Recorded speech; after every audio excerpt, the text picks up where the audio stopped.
Assalamualaikum warahmatullahi wabarakatuh. Selamat pagi, salam sejahtera untuk kita semua. Perkenalkan nama saya Agung Purnomo. Kali ini saya akan sharing terkait Google Scholar ya yang fundamental, Google Scholar eh, pengantar. Oke, Google Scholar dengan alamat scholargoogle.com ya, atau juga kalau menggunakan bahasa Indonesia dinamakan dengan Google Cendekia adalah salah satu mesin pencari yang bisa kita gunakan untuk mencari literatur ilmiah yang akan sangat membantu para peneliti, termasuk di dalamnya adalah mahasiswa, dosen ya, di perguruan tinggi atau lembaga penelitian untuk mencari referensi yang relevan dan kredibel yang bisa kita gunakan untuk membantu riset kita gitu. Google Scholar atau Google Cendekia ini mengindeks berbagai macam jenis karya tulis ilmiah, yaitu seperti artikel jurnal, juga proceeding, buku, book chapter, skripsi, disertasi, tesis, ya, laporan penelitian juga berbagai macam dokumen lainnya yang dianggap layak ya untuk ditindak Google Scholar yang diterbitkan baik dari kampus maupun lembaga penelitian atau juga penerbit gitu. Google Scholar ini mulai muncul atau dikenalkan Google pada tahun sekitar tahun 2004 ya. Eh, Go- Kalau Kementerian Pendidikan Tinggi Saintek Republik Indonesia mengkategorikan Google Scholar ini sebagai pengindeks publikasi dengan kualitas tingkat rendah ya. Jadi ada tingkat rendah, menengah, dan tinggi. Jadi meskipun tingkat rendah tetap bisa kita gunakan untuk membantu kita menemukan referensi yang akan kita gunakan untuk riset. Betul. Kemudian apa urgensi ya atau mengapa sebagai mahasiswa itu penting ya mempelajari atau menggunakan Google Scholar? Yang pertama tentunya adalah sebagai sumber referensi ya. Jadi mahasiswa atau peneliti atau dosen bisa menemukan berbagai macam dokumen ya, bisa tugas kuliah, makalah atau riset ya untuk keperluan skripsi, bukan sekedar blog, sosial media atau opini ya. Dan yang kedua tentunya untuk mendukung riset kewirausahaan ya setelah kita menemukan topik-topik atau referensi bisa menjadi rujukan pustaka maupun juga menemukan topik ya untuk riset kita.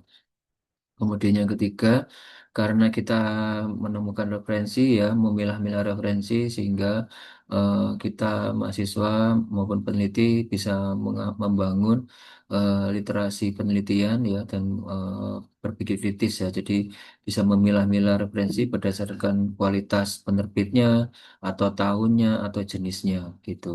Kemudian yang keempat juga bisa melihat riset impact yaitu biasanya dari sisi citasi ya riset impact kategori akademik ya itu karena di Google Scholar ada fitur side by. Kemudian juga salah satu cara kita untuk mendapatkan artikel ilmiah dalam format PDF secara gratis dengan cepat gitu karena nanti ada link PDF-nya sehingga kita tidak perlu mencari satu-satu untuk link PDF-nya. Kemudian juga yang tidak kalah penting adalah mahasiswa bisa melihat profil dosennya atau peneliti. Jadi misalkan dibimbing sama siapa, oh dosen pembimbing saya itu konsentrasinya di bidang misalkan di pemasaran atau di keuangan gitu ya. Kalaupun misalkan di bidang itu menggunakan metode apa, ya diterbitkan dengan topik yang lebih spesifik seperti apa itu bisa dilihat, diintip dari profil Google Scholar-nya seperti itu. Oke, berikutnya kita akan coba mengunjungi Google Scholar dan kita coba untuk menggunakan secara sekilas seperti apa.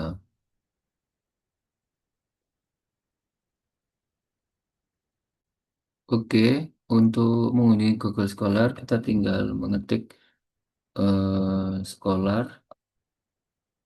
ya .google.com atau .co.id ya gitu. Oke. Ini adalah tampilan dari Google Scholar. Ini saya dalam posisi belum login ya. Google Scholar atau Google Cendekia. Dan di sebelah sini ada profil. Ini nanti kalau udah login akan muncul dari publikasi dari peneliti sesuai dengan login akunnya. Kemudian koleksi ini referensi publikasi orang lain yang kita simpan ketika kita melakukan penelusuran di Google. Kemudian ini fitur yang baru yaitu Google Labs ya. Oke. Yang pertama misalkan kita mencari topik kewirausahaan ya atau kewirausahaan. Boleh bahasa Inggris, boleh bahasa Indonesia. Kalau kita mencari bahasa Indonesia, berarti referensi yang muncul akan dalam bahasa Indonesia. Kalau kita dalam bahasa Inggris, maka referensinya dalam bahasa Inggris. Ya, ini adalah penelusuran ditemukan sekitar 500 setengah juta ya. Jadi cukup banyak. Kemudian di sebelah kiri ini ada fitur eh, tahun ya. Jadi misalkan kita mau mencari referensi yang 5 tahun terakhir, berarti 2021 hingga 2025. Ya, maka akan muncul 2021, 2025. Di Google Scholar itu akan diurut berdasarkan jumlah citasi ya. Bisa kita lihat dari citasi yang paling banyak, paling relevan hingga citasi yang paling sedikit gitu untuk penelusuran. Selain menggunakan berdasarkan apa relevansi, juga kita bisa mengurut berdasarkan tanggal. Dia akan tanggal terbaru ya. Ini 2 hari yang lalu, 2 hari yang lalu ya. Jadi yang terbaru boleh kita yang terbaru, boleh kita melihat berdasarkan referensi. Kalau mau melihat paten ya kita ini centang nanti akan bercampur dengan referensi paten. Setelah kita menemukan referensi, kita bisa langsung mengunjungi halamannya itu untuk melihat ya. Kalau berupa jurnal open access yang nggak perlu berbayar, maka di sebelah kanan Google Scholar akan memunculkan link PDF-nya langsung. Kita tinggal bisa klik new tab ya, nah langsung di-download itu ya. Nah, nanti setelah di-download kita bisa buka langsung papernya ya. Nah, oh ini berarti buku ya, kebetulan berupa buku. Ya, bukunya jadi open access seperti itu. Terima kasih, semoga bermanfaat.